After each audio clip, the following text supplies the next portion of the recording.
Isang magandang umaga po sa ating lahat. Narito ang latest na weather update ngayong araw ng Wednesday, April 23, 2025. Sa ngayon po ay wala tayong binabantayan na LPA o bagyo sa loob at labas ng ating Philippine Area of Responsibility, bagamat iilang bahagi pa rin po ng ating bansa ay makakaranas ng mga pag-ulan ngayong araw.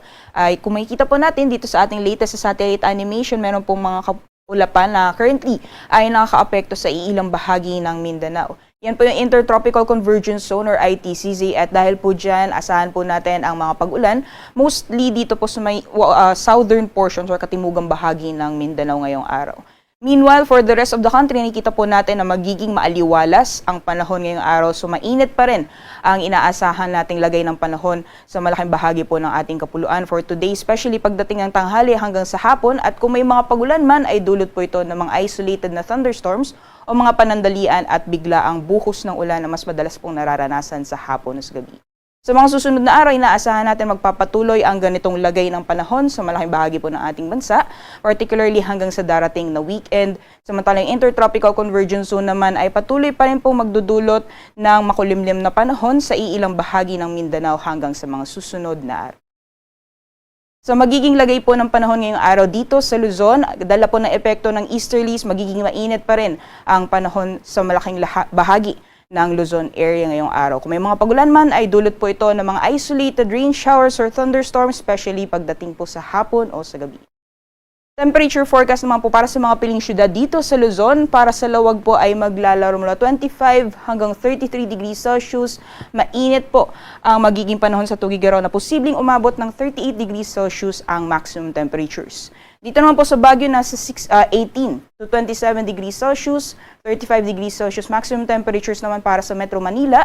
At sa Tagaytay, nasa 23 hanggang 32 degrees Celsius, and for Legazpi City naman, nasa 26 hanggang 33 degrees Celsius. Para po sa magiging lagay ng panahon sa nalalabing bahagi ng ating bansa, gaya po ng nakita natin sa ating latest na satellite animation kanina, dito po sa may southern portions ng Mindanao or katimugang bahagi ng Mindanao, mararanasan po ang ulap na kalangitan at may kasama po yan na mga kalat-kalat, mga pagulan, pagkidlat at pagkulog. Particularly dito po yan sa may bahagi ng Davao Oriental, Davao Occidental, gayon din sa Zamboanga, Sibugay at Zamboanga del Sur, pati na rin sa Basilan, Sulu at Tawi-Tawi. So asahan po natin ang mataas na posibilidad ng mga kalat-kalat, mga pagulan, pagkidlat at pagkulog dala ng epekto ng Intertropical Convergence Zone.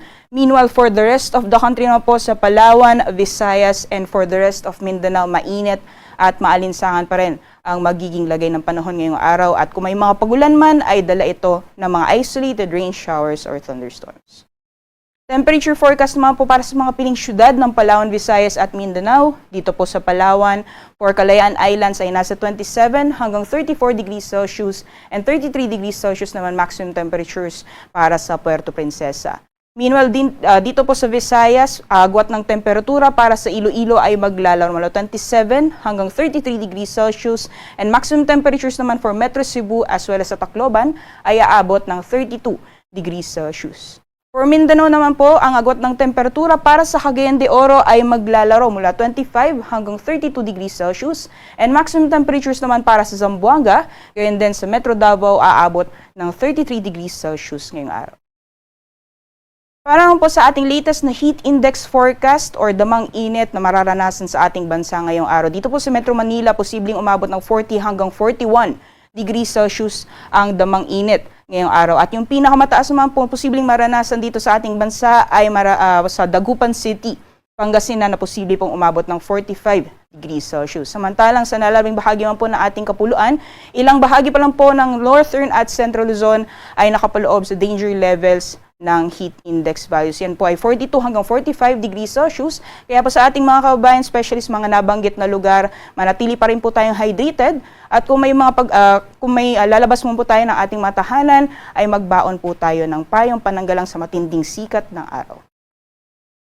Sa kalagayan naman po ng ating karagatan, wala po tayong gale warning or babala sa matataas na mga pag-alon. Asahan po natin ang banayad hanggang sa katamtaman ng mapag-alon sa mga dagat baybayin ng ating bansa. Ibig sabihin po nito ay malaya pong makakalayag ang ating mga kababayan ngayong araw.